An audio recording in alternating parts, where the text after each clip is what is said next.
be something quite interesting. I'm going to be somebody who organizes Starcraft 2 tournaments, does a good deal of some amount of casting. For example, organizing the Singapore SC2 2v2 online #1 as well as a number of other tournaments. Figured I might try and get a bit into the lore, and to do that we'll be going to the Starcraft 2 website and reading some of the comics that you can find here. If you're watching on YouTube, links will be down in the description. But this is actually the first time I've been reading. I think most of these, one of these I read a little bit, but I've never really got into it. And I love comics. They're one of the best ways to consume media. It gives you a visual representation. Again, nothing against books, games, audiobooks, films, TV series, comic book, TV series, movies, the Marvel Cinematic Universe. But enough did that. I'm also going to be eating my dinner because this is actually, for those watching on YouTube, this is in between a couple of other sessions, including a Going Diamond coaching session. But enough dilly-dally, let's get on to the comics. So it's going to be called Kerrigan, Hope and Vengeance. This came out in March 2013, which is quite important because the Heart of the Swarm expansion came out, I think, in 2013, but I don't know the date. So all this can be read online. So let's Starcraft 2 Heart of the Swarm. It's Kerry. Zoom out a little bit. Okay, Hope and Vengeance by Cameron, Dayton, Zod, and Clem Robbins. Okay, the writer, the artist, the letterer, the art director. So yeah, the writer writes the script, the artist draws it, the letterer I think does the lettering, which is actually very important for comics. Or does the letterer fill in the colors? I don't actually know. Cover, okay. Most of the original team, creative director. The art director might be the overall in charge. The editor, of course, is the people editing the thing. This is what I know of comics. I don't know that much. Well, let's see. Subject appears to be resting still. Despite some costly setbacks, we are going to press ahead. Truth waits for no man. Not bad. Day 16. Beginning third run of wholesale life form analysis. This looks like when I see this seems immediately after. Actually, it says so here. Room. I'm not gonna read this. Occupant Sarah Louise. I didn't know what middle name was. Louise Kerrigan, aka Ghost Number, serial number, aka Queen of Blades. Full Xeno battery observed by Valerian Megsk himself. This looks like this is the Umojan Protectorate. After the events of Wings of Liberty, Vader, with the help of the Zelnaga artifact, de-infested the Queen, and then they brought her here. The Umojan Protectorate is a separate state, smaller than the Dominion, but a little bit more technologically advanced, and they were kind of like a neutral zone for a lot of people. Valerian's father, Octorus Megsk, always wanted to invade, but every time he wanted to invade, the Zerg would happen, he's building up his forces, and then the Protoss incur, something like that. Anyway, previous two batteries provided minimal data. The subject refused to respond favorably to stimuli. Yeah, I wonder how that was done. Subject has not eaten or taken fluids during the 2 weeks since survival. How are you still alive? Seems to have entered into a deeply comatose state. Whether this is willful or result of her warring Zerg and human physiologies are unclear. Interesting assertion, Mr. I assume this is Valerian or Mr. Megsk. Why you came up with this? Our attempt to apply an IV intravenous vein resulted in a violent physical response that I believe was instinctive. Basically, an IV is when you plug a needle into somebody's arm, I believe. I don't know if science has advanced that. I'm sure there will be small comfort to my dead assistant. So more than one were killed, alright? She is not human. I am human, somebody else says. Oh, so this is a backstory.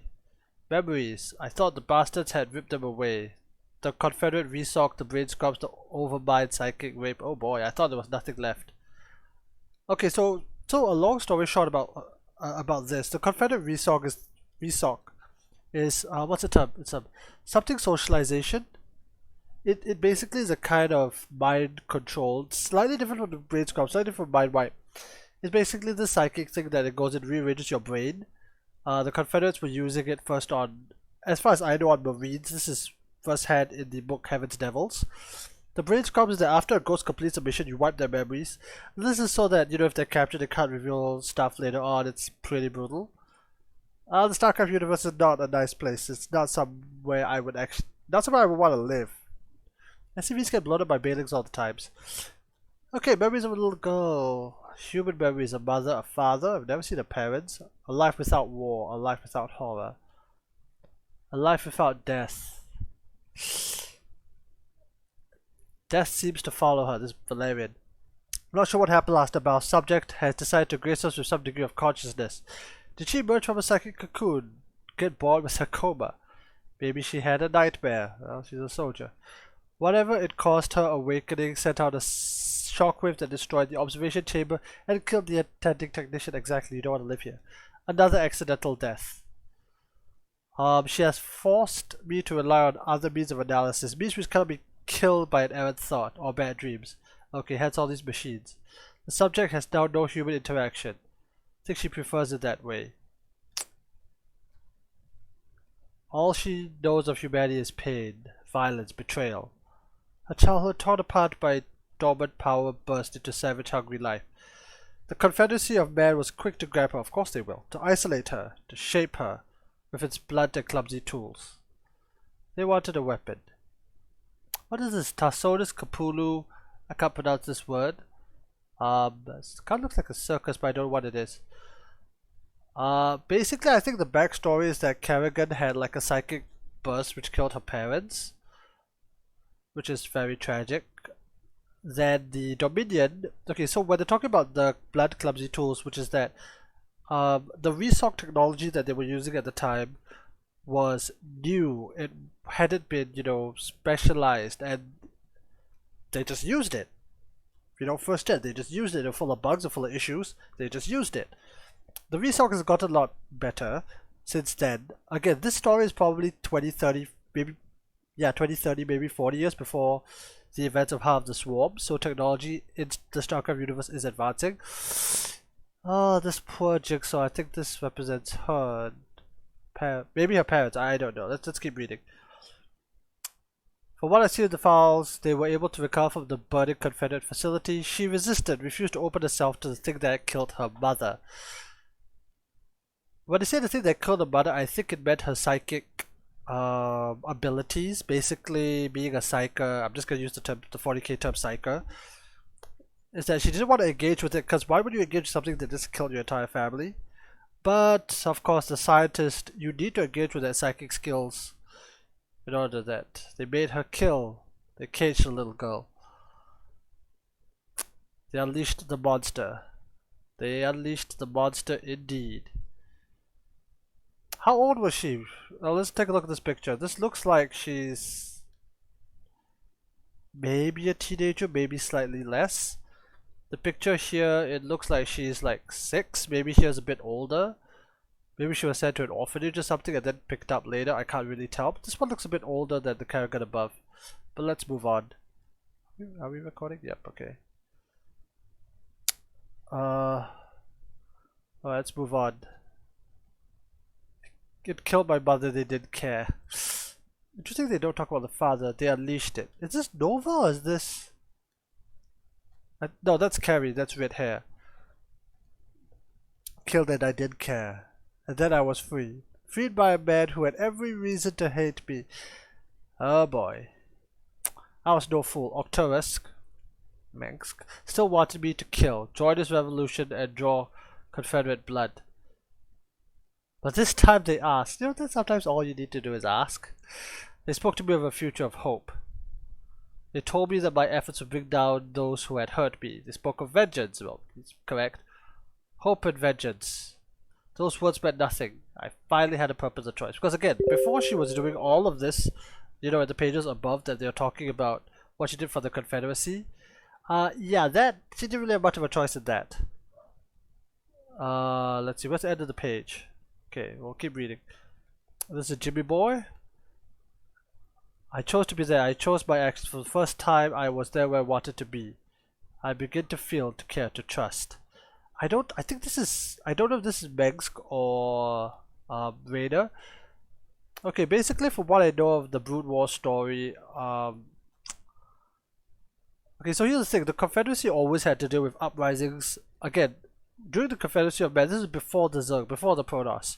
It was just TVT, if you will. So she was sent to assassinate dissidents, assassinate people who are rebelling against Confederate rule, or maybe planetary governors. I don't know specifically who these people are. But apparently she was captured by Megsk, and Megsk set her free, quote unquote. Now, if she's here with, if this is Jim Raynor, and I think it is, it doesn't have the tattoo, so I don't know if this is Jim yet. In fact, you know what? Let me hold judgment on that. I don't know if this is Jim. He has his own long backstory. Let's keep going. God damn them! I began to trust. I don't know who this is. Never again. Again with the jigsaw. Oh boy. Never again will I risk human life to call this thing. My own father played a bloody role in her creation, and I will be damned if I'm going to. Oh, this is Valerian's point of view. Yeah, basically, Octorius Megsk is Valerian's father. I will learn from what I can from her, but I have an obligation to those who have joined me, a responsibility to uphold. I am not my father. I will do what I can to find some semblance of humanity inside the fallen Queen of Blades, if there is any. I promised Rita that much. Okay, I'll put her down the second she proves otherwise. A recovering soldier is one thing. A resurgent goddess, I like this term, is another thing entirely. Alright, a lot to unpack here. So Valerian sent Jim Raynor on a mission to, first of all, collect the keystone. That's the entire, spoiler alert, the entire story of Wings of Liberty, which you should play for free. And then sent him to Char to rescue the Queen of Blades. Raynor agreed. Again, a bit of an issue because there's a bit of conflict between the Brood War Jim Raynor and the Starcraft 2 Jim Raynor. The Starcraft 2 Jim Raynor is kind of obsessed with her, whereas in Brood War, she killed some of his friends, Phoenix, namely. Spoiler alert. The Brood War campaign is free. You should play that. Links will be down in the description. Right, so that's the thing about the promise to Raynor, and he apparently promised not to hurt her. Now, coming back to Valerian, he wants to rule, he wants to run the Terran Dominion, and it's now known, the state that succeeded the Confederacy. However, he doesn't want to do it in the same way his father is. He's kind of a goody boy. Kind of like Anduin, as far as I know. Anyway, moving on. Why did the Overmind spare her? Oh boy, a lot to unpack here. Did it know that it was preparing the very instrument that will bring about its own destruction? Hell, did the Confederacy know? I'm going to read these panels out, I'm going to jump back. Would I know? No, this is different. I'm trying to help. I'm not using her, I'm learning from her. Yeah, keep telling yourself that, pretty boy. Still, I can't help but wonder if they weren't all the same thing. No, I'm in control. Are you? Okay, so here's the thing. And actually this is the first time I've seen this image. Kerrigan was actually captured by the Zerg. The first time the Zerg ever bothered to capture anyone. She was then brought before the Overmind, which was the Zerg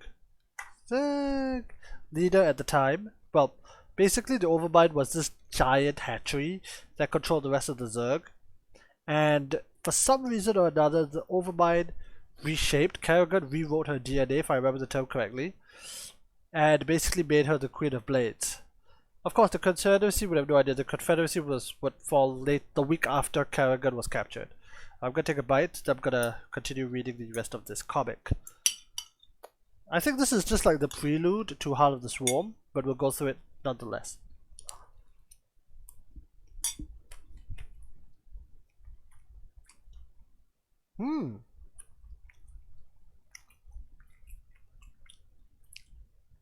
Okay, let me read. Whatever pain I felt, I returned 1,000-fold. This is Kerrigan.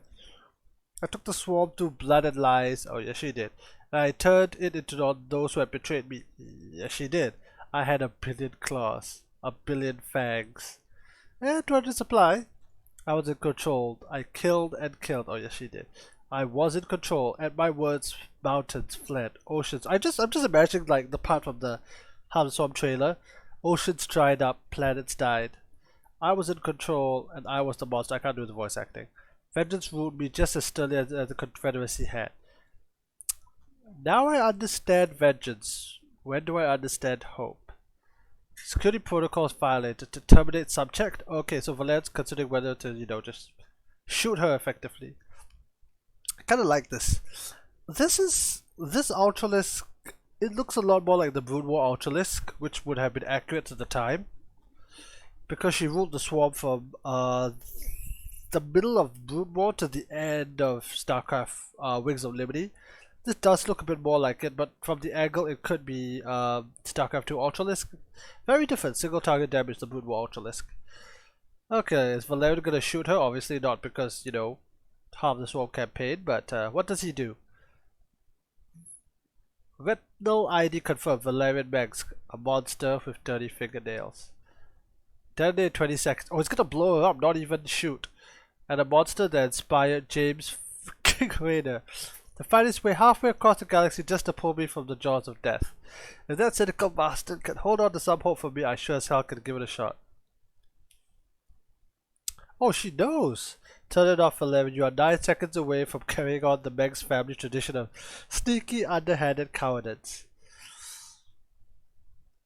So here's the thing, it was Megs that abandoned her on Tarsonis to... Well, Megs thought the Zerg would just kill her, because that's what all the Zerg did at the time. But then the Zerg spared her. Arcturus Megs has gone through a lot of backstabbing and a lot of underhanded methods, as she so clearly points out. Kerrigan got it firsthand.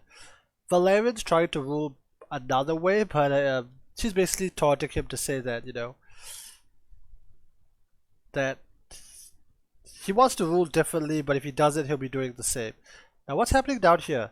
Detonation in 7 seconds. I have taken the liberty of reshaping the charges around your little spine nest, just in case you were kidding about not wanting to follow in your old man's footsteps. The cameras are still working. I can still... No. No more cameras, no more scans, no more silly puzzles. I will put together a new battery to test tonight. We will start again. You want to see me? See what you can learn from me? I don't think you can keep up. I am not human. Alright, and that concludes the comic Hope and Vengeance.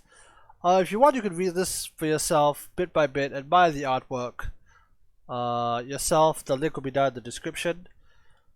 This is actually a very interesting little comic. This is basically the prelude. This happens before anything happens in the Heart of the Swarm campaign. Valerian's still trying to learn from her, but again, like, the Zerg is so far advanced from humanity that that's basically... She's right, you know, the Terrans won't be able to keep up. And okay, never mind all the claws and the fangs and the acid of the Zerg, which I'm now learning, by the way, myself, hard enough as that is. I'm just trying to understand, like, the psychic potential of the Zerg, because the Zerg race, they do have inherent psychers that allows them to communicate. Imagine that on a biological species-wide level, compared to what is just possible. So I mean, Kerrigan's arrogant as always, but that's kind of who she is, probably what she needed to do to survive. I'm gonna scroll up a little bit. Survive, like, in places like this. Damn, she just cut that dude's... Okay, not recut the dude's head off, but she just sliced it. Alright, so if you like this content, do like and subscribe, do follow on Twitter as well at Redgunnerguy. I hope to do more of this to get a little bit back into the lore. There's still a lot more comics for me to cover, and I hope to be able to finish it eventually. During the comics, I'll be giving you, you know, my lore breakdown, what I know of the stories. I haven't read all the books, but I've read a few to get an insight in the Starcraft 2 universe. I played all the campaigns, including Brood War. Hopefully you found this fun. With that, if you're watching on YouTube, I'll see you next time. Nem nem nem nem nem nem nem nem nem nem nem nem. I'll be right back.